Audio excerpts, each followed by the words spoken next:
Marketing में एक term use की जाती है जिसको हम B2B कहते हैं, और एक टर्म यूज़ की जाती है जिसको हम B2C कहते हैं। अब ज़ाहिर सी बात है कि जिन लोगों को इस बारे में पता नहीं है तो वो बड़े हैरान होते हैं कि इस कोड का मतलब क्या है, B2B का मतलब क्या है, B2C का मतलब क्या है। तो B2B जो होता है उसका फुल फॉर्म है बिजनेस टू बिजनेस, और B2C का मतलब है बिजनेस टू कंज्यूमर या बिजनेस टू कस्टमर।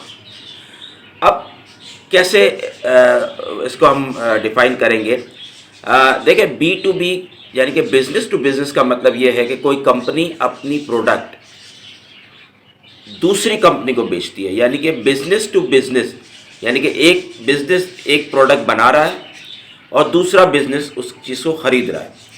मतलब इसमें कंपनी या ऑर्गेनाइजेशन इन्वॉल्व होती है, इसमें कोई सिंगल बंदा जो है वो इन्वॉल्व नहीं होता। फॉर एग्ज़ाम्पल, इसकी बड़ी आसान सी एग्ज़ाम्पल है सॉफ्टवेयर हाउसेस। अब एक कंपनी जो है वो एक सॉफ्टवेयर बनाती है और वो सॉफ्टवेयर जो है वो दूसरी कंपनी को बेच देती है, यानी कि बिज़नेस टू बिज़नेस। अब सॉफ्टवेयर, जाहिर सी बात है, कोई इंडिविजुअल, कोई घर में रहने वाला बंदा तो सॉफ्टवेयर नहीं परचेस करेगा। सॉफ्टवेयर डिमांड होती है एक कंपनी की, तो एक कंपनी उसको सॉफ्टवेयर को बनाती है और दूसरी कंपनी को बेचती है।